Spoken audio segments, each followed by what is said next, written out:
Un jour, tout commence. Un jour, tu te sens naître. Ce jour est aujourd'hui. Il est plutôt comme une renaissance. Je vais vivre une aventure que je n'ose même pas imaginer. Un jour, tout peut s'arrêter, mais pas aujourd'hui. J'avais cette envie forte de partir en pleine nature, d'apprendre et d'aller au-delà des difficultés. On m'a dit d'abandonner ce projet, que c'était impossible pour quelqu'un comme moi. Je vais vivre l'aventure que je rêve de vivre. Ce projet est la réalisation de mon premier trek, et pour cela, j'ai choisi le Kungsleden.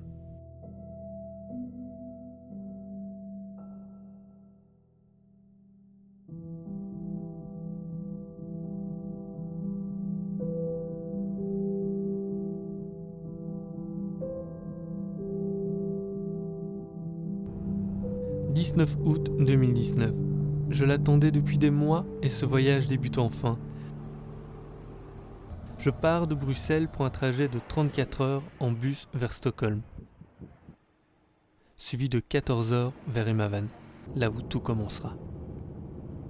Une dernière douche, une dernière nuit au chaud, peu à peu le stress monte. Qu'est-ce que je suis en train de faire ? Suis-je seulement à la hauteur du défi ? 30 jours de marche, 430 km, je commence mes premiers pas sur la voie royale en Laponie suédoise. J'ignore encore tout de l'aventure qui m'attend sur ce chemin. Une chose est certaine, je sais qu'il y aura des difficultés, mais j'irai au bout. Mon rêve est d'atteindre Abisko et il n'est pas imaginable une seule seconde que j'échoue. Je vais vous partager mes joies, mes galères, mon expérience, mon quotidien tout simplement. Les pierres, la végétation, les insectes ou les nuages, je profite déjà de chaque seconde. Les pas s'enchaînent, plus j'avance et plus je me sens seul.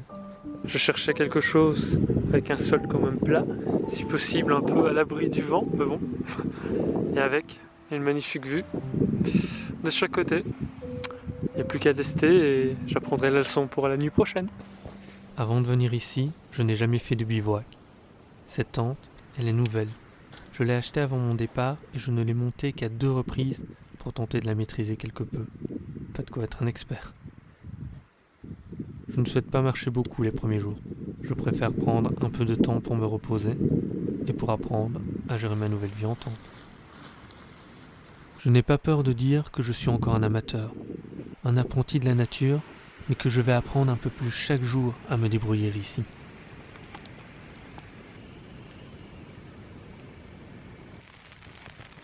Chaque nuit, je dors avec des bouchons d'oreilles. J'ai le sommeil léger, mais chaque bruit m'éveille. Il fait noir. Je ne suis pas l'être le plus rassuré pour ma première nuit en extérieur. Bon, ça va, j'ai quand même pu dormir de la nuit. Ça allait quand même. Avec tout ça, j'avais quand même un peu chaud. Mais là, je m'éveille avec une belle tempête. Et la tente est en train de bouger quand même pas mal.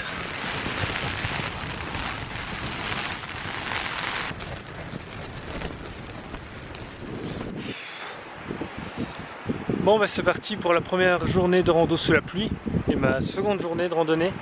Et là, ça a été vraiment compliqué de replier la tente sous cette flotte. J'ai attendu qu'il y ait moins de vent, mais ma tente est un peu mouillée. On verra ce que ça donnera ce soir.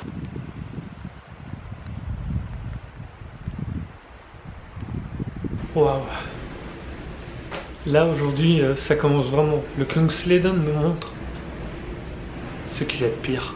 Niveau météo, c'est horrible. Il y a des rafales de vent de dingue. Je suis obligé de me tenir avec mon bâton parce que je dévie un peu et j'ai failli le renverser quelques fois.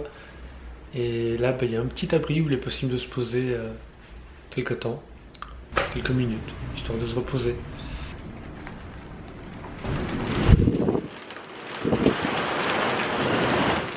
Cette deuxième journée est horrible. J'avais mon pantalon. Et là dans la descente, j'aurais dû peut-être prendre une demi-heure, je voulais être plus de 2 heures à chaque fois il se mais bon, j'avais mon autre pantalon quand même. Mais j'ai retrouvé là un petit trou. Pour être un petit peu à l'abri, pour pouvoir l'enlever. C'est juste une abomination. La pluie, la grêle, le vent, j'ai jamais eu des vitesses aussi élevées.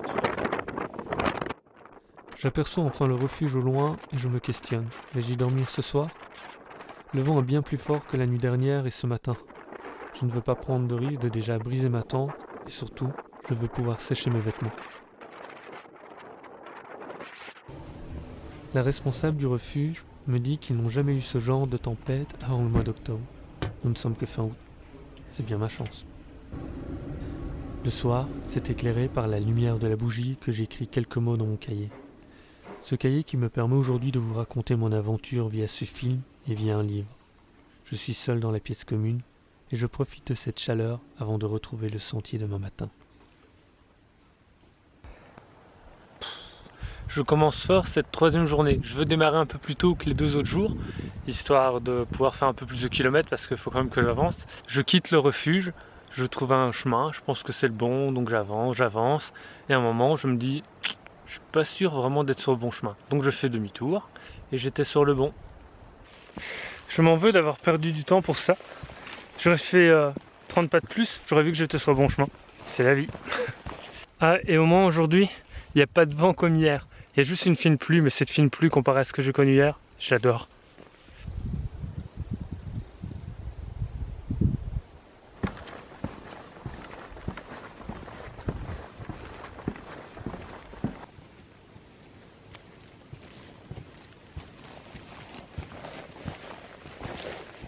Je prends juste une pause pour me repérer. Regarde-moi ça, je sais pas si tu les vois, mais c'est rempli de moustiques. C'est dégueulasse. J'aime pas les moustiques.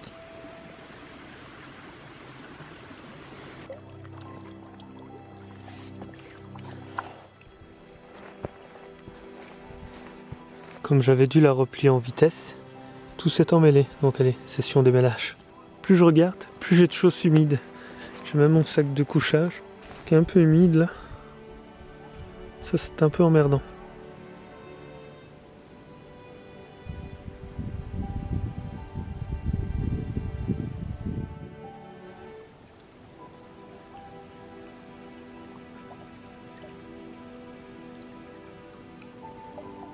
Et c'est parti pour la 4e journée de randonnée.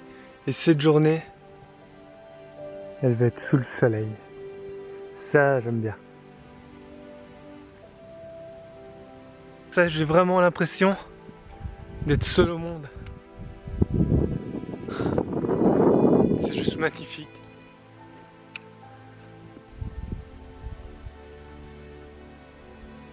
Waouh!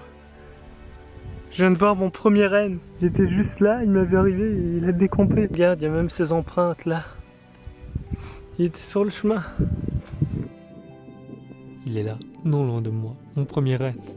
J'ignore comment il peut réagir, j'hésite à avancer. Il s'approche, je me mets un peu sur le côté, mais il décide de quitter le sentier et de s'en aller. Je l'admire jusqu'à ce qu'il disparaisse de ma vue. Je savais que j'allais voir des rennes. Je ne m'attendais pas à ce que cela soit si tôt sur le trek.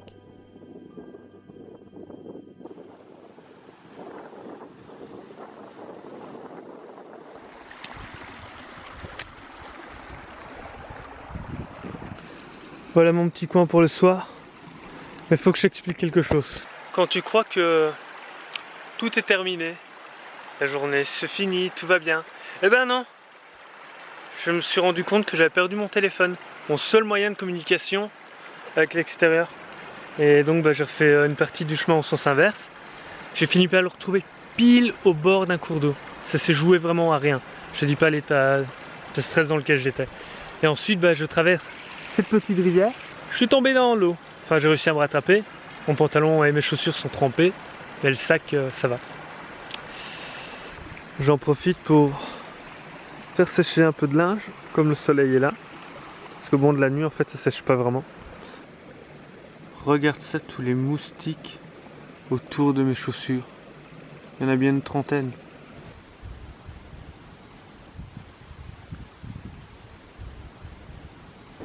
Je me sens vraiment pas bien aujourd'hui. Enfin, j'ai l'estomac peut-être un peu barbouillé.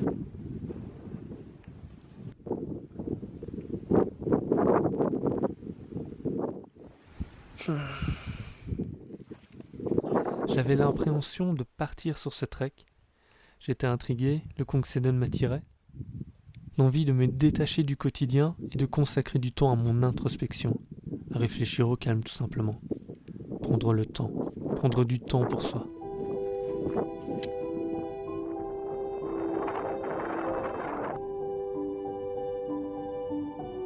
Le soleil se couche, il me reste encore 6 km pour atteindre les environs du prochain refuge. Le sentier n'est pas facile avec les nombreuses pierres, je suis prudent. Je suis pressé de descendre d'altitude et d'enfin poser ma tente.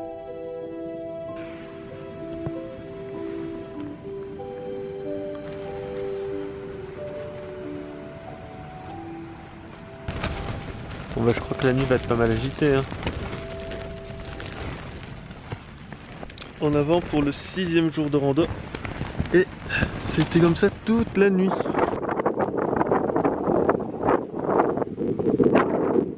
Pour aller vers Amarnas, c'est ce genre de paysage. Je passe plein de petits chemins en forêt.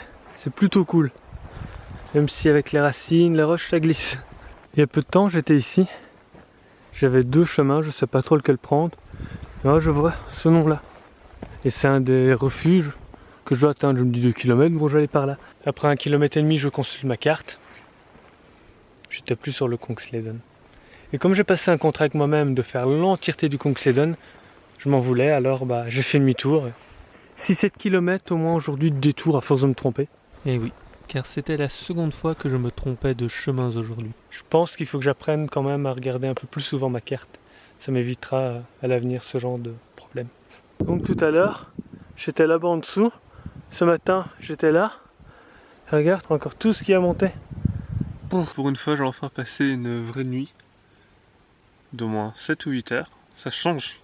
Et j'ai de la compagnie. Quelques araignées sous la tente et des mouches. Ouais.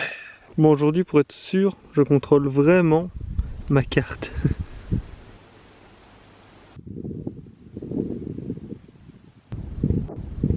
En fait, ce que je t'ai pas dit, c'est que ce voyage, c'est très que j'ai aussi envie de le faire pour un truc. C'est juste prouver que j'en suis capable. Mais je suis né avec un petit problème technique, comme j'appelle. C'est qu'au lieu, tu vois, d'avoir un pied comme ça, il était tout courbé, à la naissance. Donc il a fallu opérer ça. Résultat, ça te laisse un pied plus petit que l'autre, avec des lésions irréversibles et une longue cicatrice jusqu'au milieu du mollet. Et aujourd'hui, j'en chie vraiment. Et souvent, quand je force dessus, il y a des douleurs. Et au 7e jour, ouais, je commence à bien le sentir.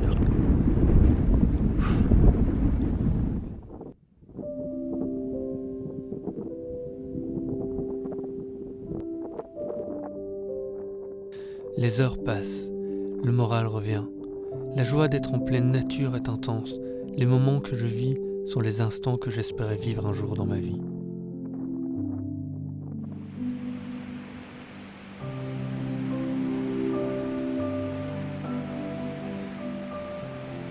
Pour me récompenser de cette dure journée, une bonne petite soupe de poireaux avec une tartine et du fromage, suivi d'un gratin dauphinois aux 3 fromages. Durant 8 à 10 jours, je suis en quasi totale autonomie. Je ne pourrai me réapprovisionner qu'à 2 reprises sur l'étape 2 et 3 de ce trek. Mais finalement, c'est ce que j'ai fait au tout début de cette aventure. J'avais toute ma nourriture avec moi. Hormis la fois où j'ai dormi dans le refuge à cause des conditions météo, le reste c'était de la totale autonomie, donc ça ne me fait pas peur.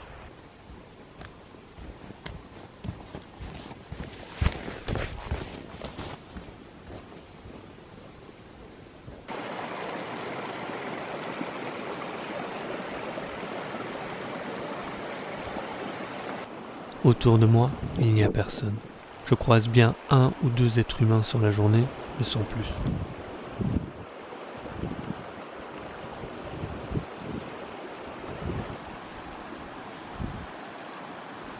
En fait, pour achever la petite histoire d'hier à propos de mon pied, ce que j'ai, ça s'appelle un pied beau, si jamais tu veux en savoir plus. Et quelques mois avant de partir en trek, je suis allé voir un chirurgien orthopédiste qui m'a fait des semelles orthopédiques qui m'aident beaucoup là-bas. Je lui ai expliqué mon projet du Kungsleden et il m'a dit d'y renoncer, que ce que je faisais déjà était étonnant au vu des lésions. Je suis sorti dépité de son cabinet. J'ai bien compris qu'il y a certains projets que je ne pourrais jamais faire. Mais le Kungsleden, c'est mon rêve, et personne ne me l'enlèvera. Comme je suis têtu, j'y suis. Et quand je vois ce paysage, je m'en fous de souffrir. 9e journée, youhou! Bon, ici je me suis levé à 5h du matin, il est 7h, il me reste à vide ranger le camp et je suis prêt pour une nouvelle journée sur le Kungsleden. Empaqueté, tout empaqueté, tout doit rentrer encore là-dedans. Je suis totalement dans mes pensées et je ne remarque même pas que je ne suis plus sur le chemin.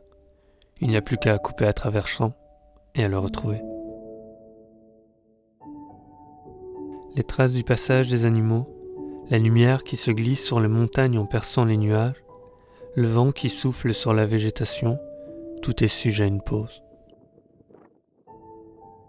Ce qui est quand même sympa aujourd'hui, c'est que le ciel est pas mal bleu. Donc, ça va être une belle journée. Ou pas. Je sens qu'il va pleuvoir sur moi.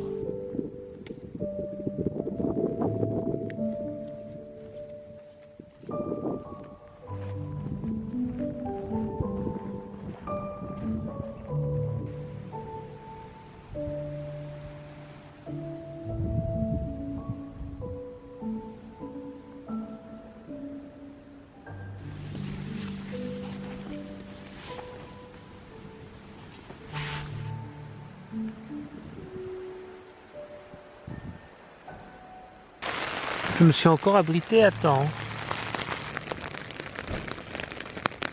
Là, je me lève, il fait un peu froid. Et au loin, j'aperçois un renne. C'est juste magique cet endroit. Juste là. Bon, là, il se cache un peu.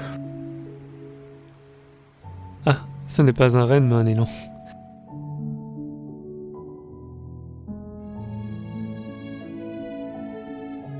Notre échange de regards est si fort.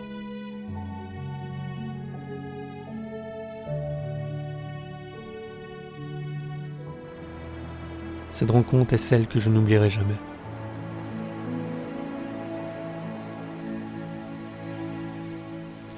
Le calme, la relaxation, loin de la vie moderne et de ses dérives.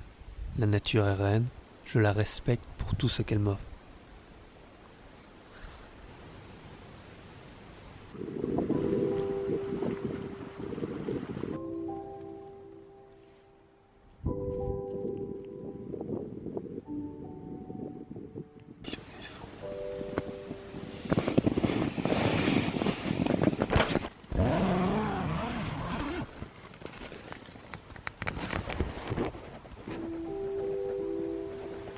On voit même plus le lac.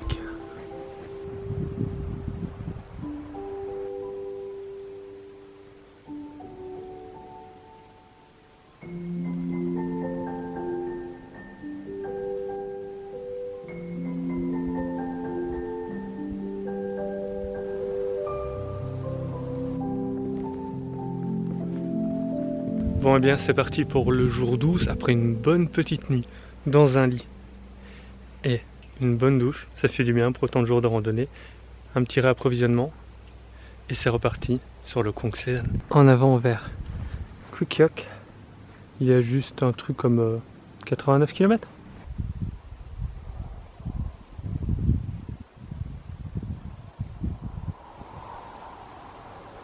Je vais t'avouer que c'est déjà bien reposant de revenir à la nature, voir les arbres, les lacs. Mais là, à l'auberge où j'étais, j'ai rencontré des Belges, des Français, des Allemands, et ils vont tous vers le sud. Je suis le seul à repartir vers le nord. Donc au moins, d'un côté je me retrouve tout seul, et de l'autre, c'était bien après 11 jours de rencontrer des gens, de discuter un peu. Allez, seul face à la nature.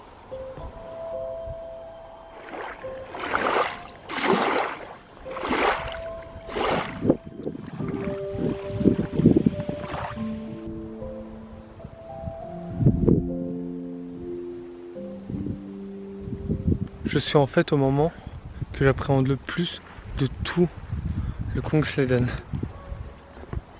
Il faut traverser ce lac pour rejoindre l'autre côté. Et le problème, c'est que j'aime pas l'eau. Je te jure que ça me fait peur ce truc, mais bon, va falloir y aller. Je suis seul pour pousser ce machin de je ne sais combien de kilos à l'eau. Bon, autant te dire que j'ai un peu avancé. Oh là là. J'ai réussi, je jure, mais j'ai réussi ça à l'eau. Bon, maintenant il faut ramer jusqu'à là-bas. Je vais essayer. Le temps file, j'ai peur, les minutes sont longues, les efforts sont nombreux. Je ne peux pas filmer tant le stress est important. Alors là, je peux te dire que j'en ai vraiment chié, vraiment. Ma barque est partie bien loin. Il y avait le vent contre moi. Et pour arriver ici, je sais même pas combien de temps j'ai mis, mais un trajet qui est censé être court, je crois que j'ai mis au moins 30 minutes et ma main est complètement bloquée. J'ai besoin d'un peu de temps pour que ça recircule. J'ai tellement serré le truc, j'avais peur de le faire tomber dans l'eau. Et là, la barque est là, il m'a fallu 2 tentatives pour réussir à accoster. Bon, au moins je suis sorti de là. J'espère ne plus jamais avoir à faire ça de ma vie.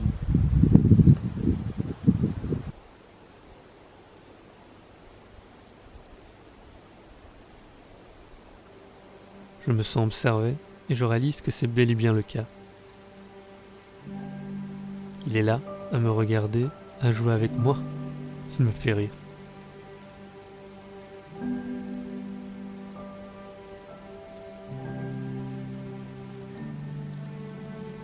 Il finit par s'en aller après quelques minutes, mais j'ai toujours cette impression qu'il n'est pas très loin et me surveille.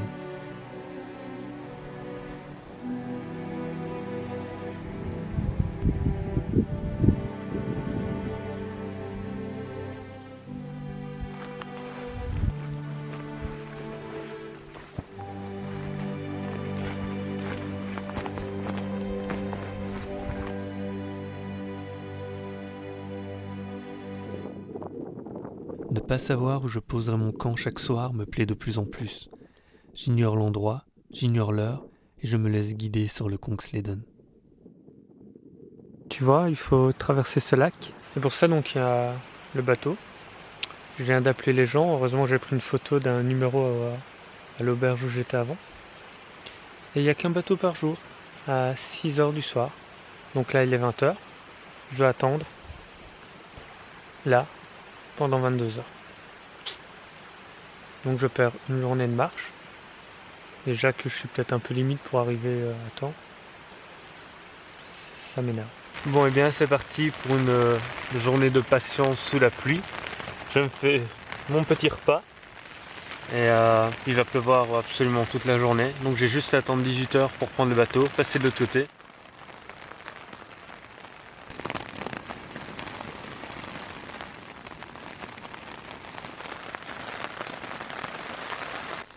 Le temps me semble si long. J'aurais envie d'abandonner tant je suis énervé de 22 heures inutiles sous la tente. Première fois que je ressens cette envie de tout arrêter. Imagine ce bonheur quand tu attends depuis 45 minutes sous la pluie, depuis 22 heures, et que le bateau arrive là au loin. Oh. Je ne filme ni la traversée, ni mes 3 km de marche qui s'en suivent. Cette vue-là au réveil, ou le matin en prenant son petit-déj, ça vaut vraiment tout l'or du monde.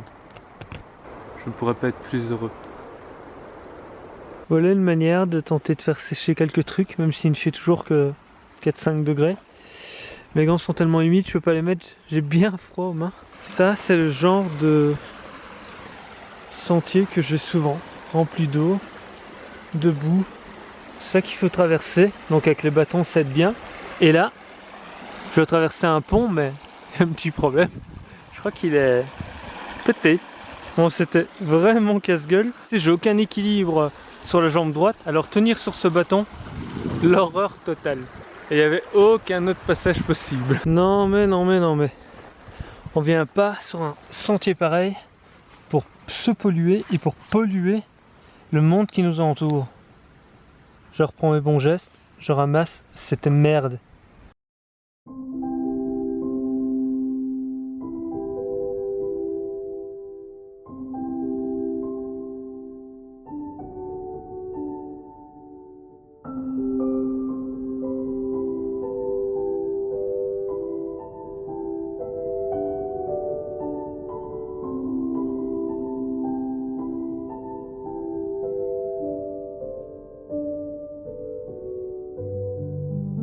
Les premières neiges font leur apparition, cela m'inquiète. Je me demande si j'en aurai sur le chemin. Je ne suis même pas encore à la moitié du trek. Voilà ce que je viens de traverser. Si je n'avais pas un jour de retard sur le programme que je m'étais fixé, je pense que je m'arrêterais ici parce que c'est quand même vraiment pas mal comme lieu.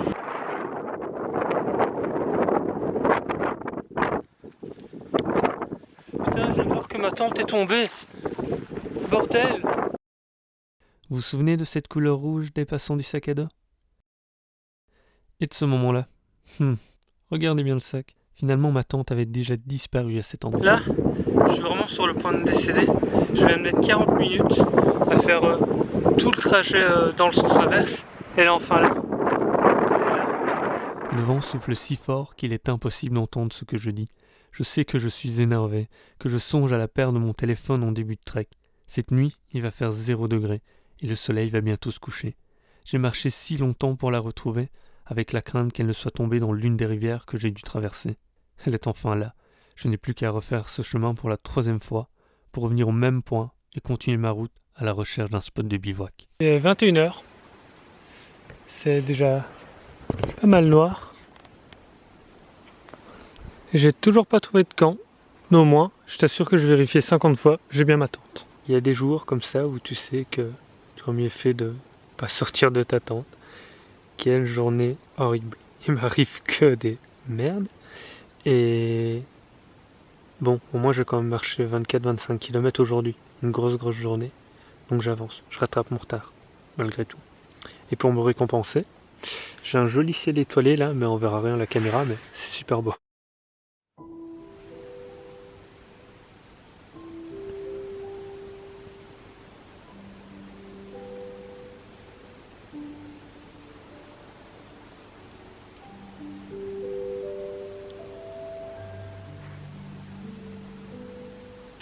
Je vais essayer aujourd'hui de marcher encore 24 km. Hier, au final, avec mon aller-retour, j'en ai marché 27.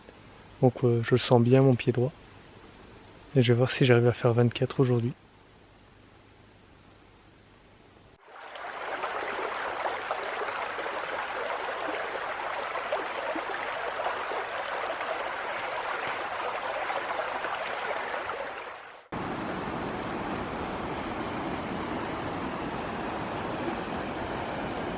En ce moment, je suis vraiment dans une zone blanche.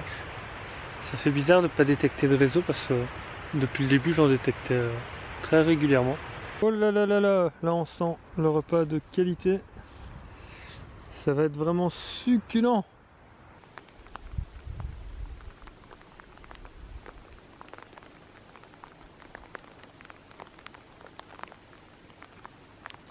J'avance pendant plusieurs heures et le soleil se couche peu à peu.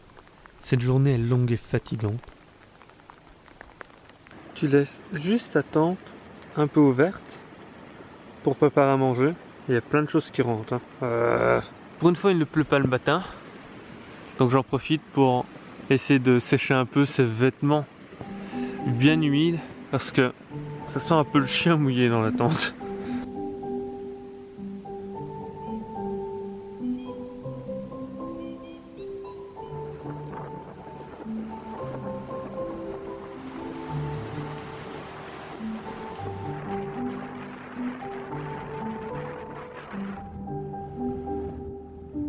Avant de rejoindre Quick-Yock, j'ai l'occasion de découvrir la lagune. Elle est sublime, mais j'ai plus que hâte de me reposer.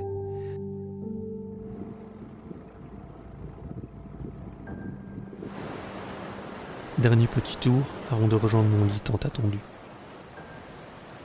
Après 16 jours intensifs, mon 17e jour, il est absolument de tout repos. Je ne marche pas aujourd'hui, c'est clair. Je me suis pris 2 nuits dans un hébergement à Quick-Yock et j'ai vraiment fait plus de la moitié du trek. Il me reste un truc comme 180 et quelque chose kilomètres à faire sur les 430.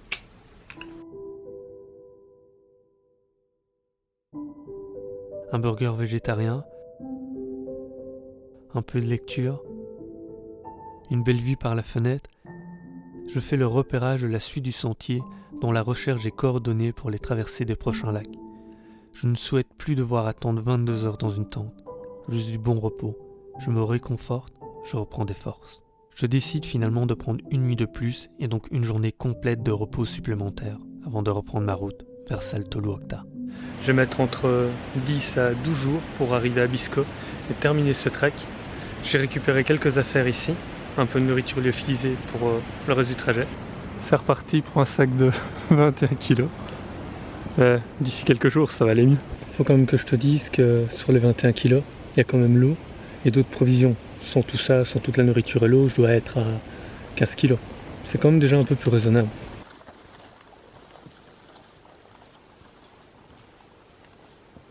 En tout cas, cette portion, ça change vraiment. En à peine 2 heures de marche, j'ai rencontré autant de gens qu'en 3 jours sur l'autre. Peut-être fini cette solitude, ce calme. Il n'aura pas fallu bien longtemps pour que la pluie revienne. Je peux dire qu'elle me manque pas.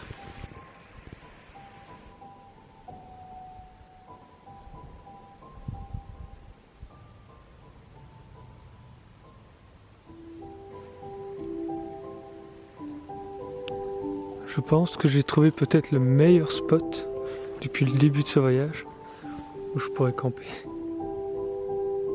C'est juste incroyable. Bon, je n'ai pas marché les 16 km que j'aurais voulu à la base. J'en ai fait 10. Bon, va peut-être recommencer comme ça plus doucement parce que ça fait vraiment mal et c'est pour trop forcer au final de ne pas pouvoir atteindre mon but à Bisco.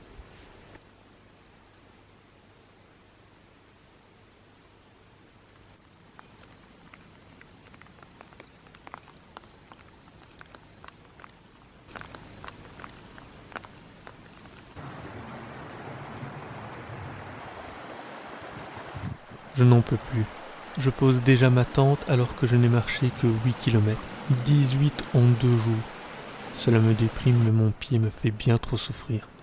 Demain, je veux pouvoir marcher suffisamment de kilomètres afin de prendre le bateau en soirée. Je me suis levé un peu tôt. Enfin, mais j'ai été dormir tôt, il était 20h30, c'est rare. Et là, à 4h30, j'étais levé. Et j'ai essayé de partir tôt aujourd'hui. Bon, j'ai eu raison de faire une bonne pause hier. Parce qu'aujourd'hui, il y a vraiment pas mal de dénivelé. Là, je me sens un peu plus en forme quand même. Et les couleurs automnales, ça me rend toujours dingue.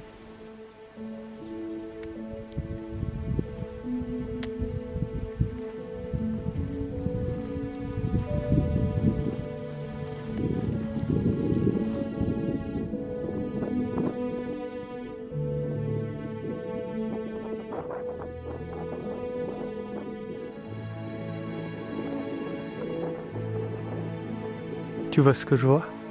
Il est possible de traverser le lac avec les barques. Mais même pas en rêve, je ne fais plus ça.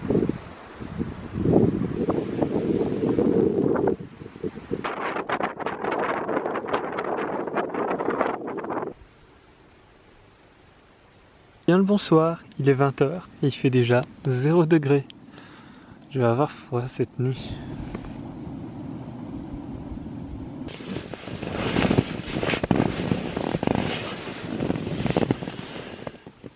Il fait si froid. Mon thermomètre indique -4, -5 degrés. Là, c'est vraiment trop froid. Et si jamais tu as des doutes sur ce que je dis, la tente est bien gelée.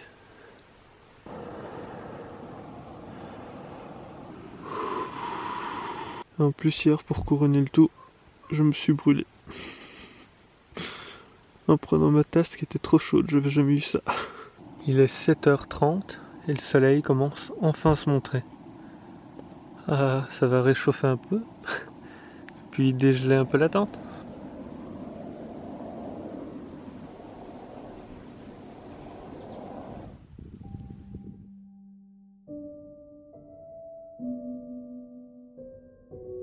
Je pourrais observer les rennes durant des heures. Je les trouve beaux, fascinants et si intéressants.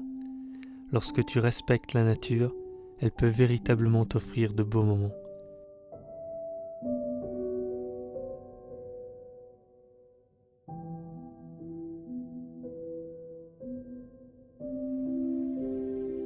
Un dernier salut et je reprends ma route.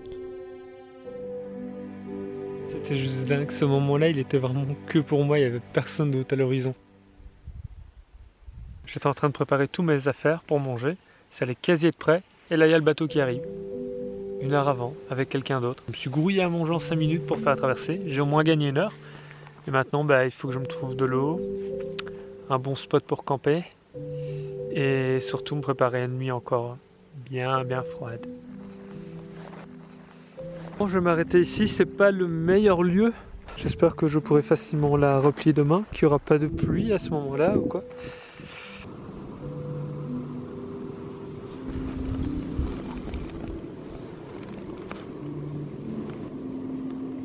Bye bye, si j'arrive à fermer. Il n'est que 21h. Et ça gèle un peu déjà.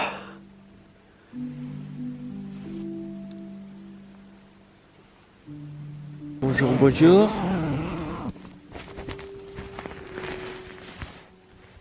Il y a de la neige. J'ai encore 1 semaine avant d'arriver au bout. Faut que je me grouille. Je suis avec mon papier toilette en train d'éponger à chaque fois qu'il y a des gouttes. Parce qu'avec le vent, ça frotte. Et il y a plein de gouttes qui tombent. Là, ça s'est bien trempé. Je suis vraiment en train de me demander comment je vais faire pour aller jusqu'au bout. Parce que les températures, elles sont vraiment glaciales. Là, les conditions météo avec toute la neige, ça devient un peu fou. J'aurais dû vraiment soit commencer 1 semaine plus tôt cette randonnée, soit de faire du nord au sud, mais bon, je suis têtu. La neige continue à s'accumuler, il va peut-être falloir que j'y aille quand même. 15 septembre, j'ai de la neige, j'espère l'avoir à toute fin du séjour. À la rigueur, randonner sous la neige, ça me dérange pas, les paysages sont beaux. Mais démonter et monter la tente là-dessus, c'est juste un bordel monstrueux. Je me suis posé dans un petit refuge en montagne, et en fait j'ai rencontré un couple de Hollandais qui eux viennent du nord et m'ont dit il y a genre 2-3 jours il faisait moins 8 degrés. Clairement je peux pas dormir là-bas par ce temps-là en tente du moins. Donc je pense vraiment que je vais envisager de payer quelques nuits en refuge. C'est quand même dingue, hein. Là je suis environ 13-14 km plus loin que l'endroit où j'ai dormi et il n'y a absolument rien eu par ici. En fait c'est très simple, si j'avais marché peut-être 4-5 km de plus hier, je n'aurais vraiment pas eu de neige. Mais j'aurais peut-être raté un moment à vivre quand même sur ce trek, parce que c'est quelque chose de sortir de sa tente et de voir plein de neige. Voilà ce que j'ai ramassé durant ces quelques jours comme déchets. Il suffit de les ramasser et de les jeter dans les endroits adéquats. Rien de plus compliqué. Je sais pas si ce que je suis en train d'entendre sont des chiens ou des loups. Je les entends vraiment faire le bruit caractéristique là de l'appel. Et j'ai lu il y a quelques jours que les rennes par ici ils étaient pourchassés justement par des loups, des lynx, des ours. Ça va.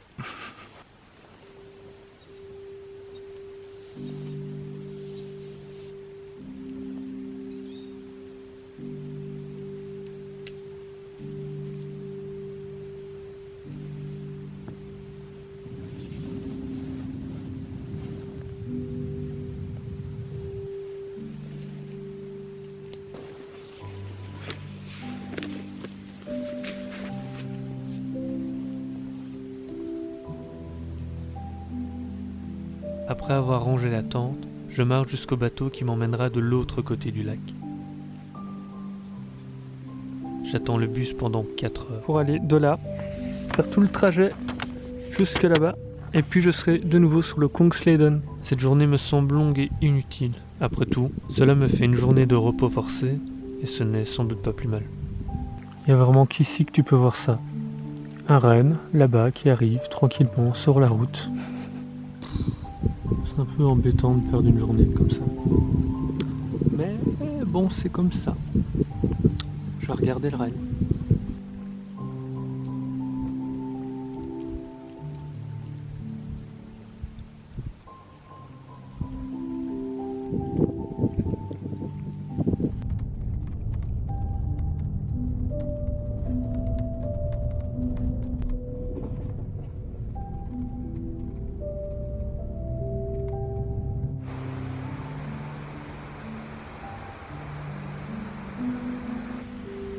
Je m'attendais pas à ressentir ça, à être aussi excité d'être sur la dernière partie. Je sais que c'est la plus belle des 5 parties, c'est la partie la plus fréquentée aussi. Et je viens à la fin de saison, donc niveau climat c'est peut-être pas le mieux, mais je sens que ça va être génial, que je vais encore avoir plein de surprises, bonnes et mauvaises, hein. Surtout des mauvaises, mais il y aura des bonnes.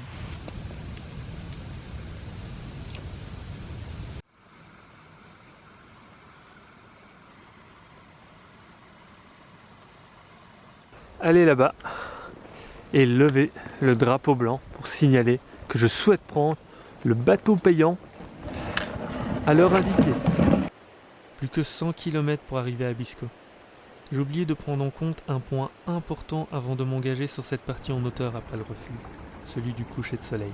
En une semaine, il se couche 1h20 plus tôt, à 19h10, et peu à peu le ciel s'assombrit. De plus, le responsable du refuge m'indiquait qu'il allait faire très froid cette nuit.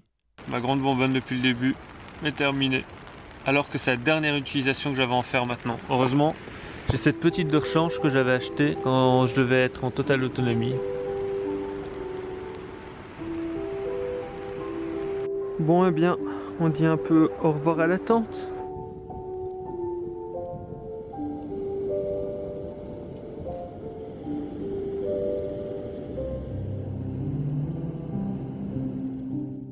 Bon, au début, j'ai eu de la pluie, puis c'était de la pluie mélangée à de la neige, et maintenant, c'est de la neige.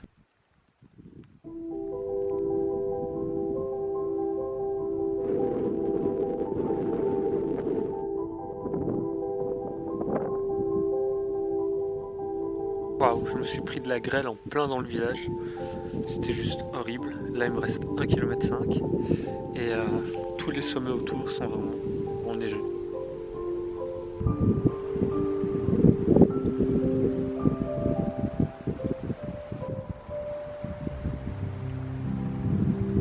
Je suis au refuge, le bonheur. Juste après t'avoir dit que je venais d'avoir la grêle en plein visage, une autre est arrivée, puis une autre. Et encore une autre, toutes les 10 minutes. J'en pouvais plus. Là, je suis vraiment content. J'ai un lit pour ce soir. Il y a un petit commerce, donc j'ai pu acheter quelques trucs. Et la vue, elle est vraiment pas mal. La nuit se passe bien par 7 degrés. Il n'y a pas de chauffage dans la chambre commune, mais peu importe. J'ai suffisamment chaud. Au matin, j'assiste à un sauvetage en hélicoptère. Le chien d'un homme s'est cassé la patte. Il n'y a pas d'autre choix que de partir en hélicoptère. Ce moment rappelle à la réalité des dangers en montagne pour l'homme, comme pour les animaux de compagnie.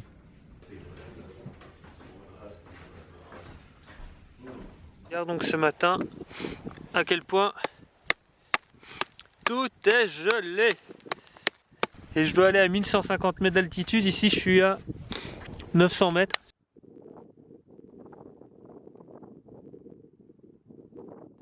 Je ne vois plus les balises avec cette accumulation de neige. J'espère ne pas avoir monté ce col, mais j'aperçois quelqu'un en loin descendre. Dire que je viens vraiment de là-bas, tout au bout. Ah, c'est infini. L'un des beaux spectacles, c'est de voir l'eau passer sous la glace.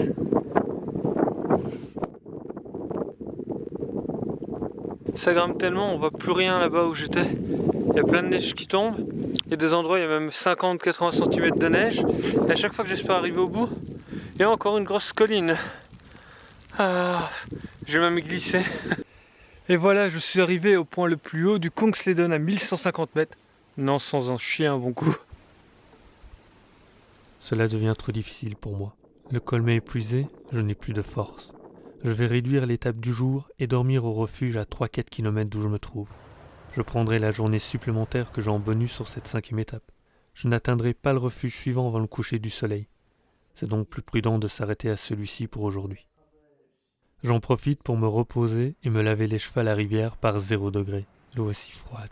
Ce n'est pas le moment le plus sympa de mon histoire. Franchement, en ce moment, je garde la patate. C'est tellement la dernière étape que j'ai plus la même pression que j'avais au départ, ou l'envie que ça s'arrête. Non, là, même... En fait, je crois que c'est la neige qui joue beaucoup. Ça te fout un truc là au moral, mais les montagnes tout aux alentours, tout est blanc, c'est tellement beau.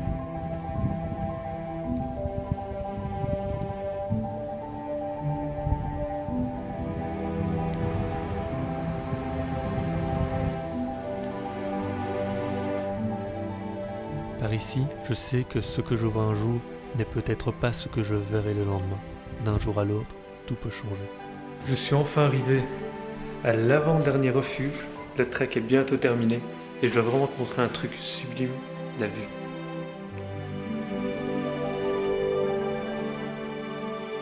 Bienvenue au 29e jour, l'avant-dernier jour. Et direction Abiskoyar. À peine après mon départ, la neige s'est mise à tomber et en quelques minutes, allez genre 5 minutes, tout est déjà recouvert de blanc.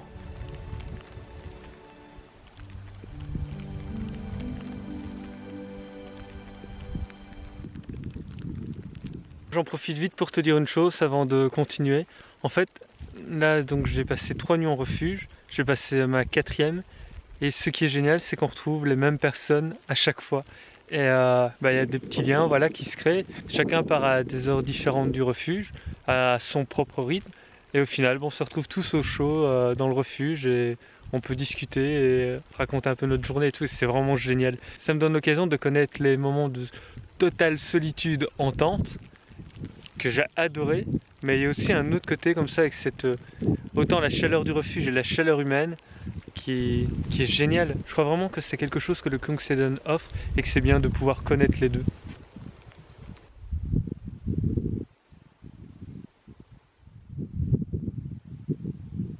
Quand tu vois ce gros nuage gris, tu sais que de nouveau tu vas te taper une tempête. Entre tombée de neige et accalmie, mon cœur balance.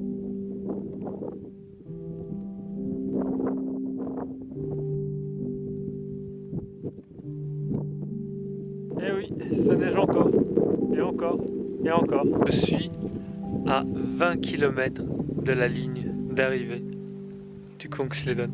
20 km après 410 km de marche. La neige s'éclipse peu à peu. Je rentre dans le parc national d'Abisko, plus j'avance et plus je ressens une envie de faire demi-tour. J'ai du mal à réaliser que demain, je terminerai ce trek. Je recroise certaines personnes le soir au refuge et beaucoup d'autres que je ne reverrai jamais. Des instants partagés et qui feront partie de cette histoire.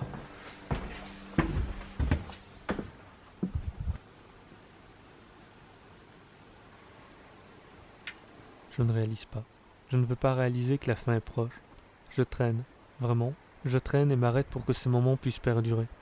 L'occasion de profiter une dernière fois de la vue et je m'en vais là-bas à Abisko. Enfin!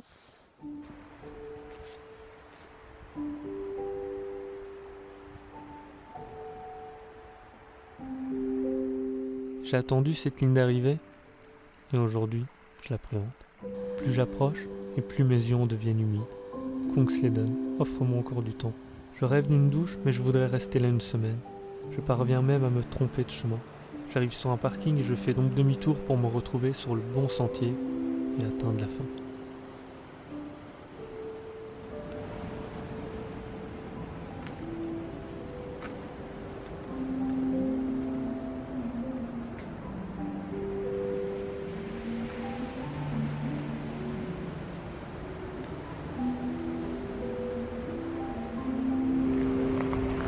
Ce qui est le début pour certains est la fin pour moi.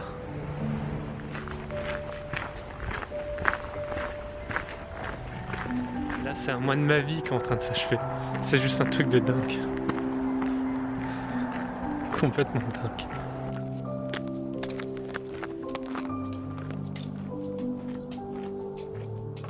On peut le dire. J'ai terminé le Kungsleden. J'ai vraiment fait. Je l'ai fait. Chaque nom que je vois là, ça me rappelle un souvenir, même plusieurs. Ça me rappelle des tas de souvenirs, tout ça. Chaque nom, c'est une histoire que j'ai racontée. Et là, à chaud, j'ai juste envie de te dire quelque chose. Si quelqu'un te dit que quelque chose est impossible, peu importe la personne, peu importe la raison, ne le crois pas. Fonce et va jusqu'au bout de tes rêves, parce que franchement, ça en vaut vraiment la peine.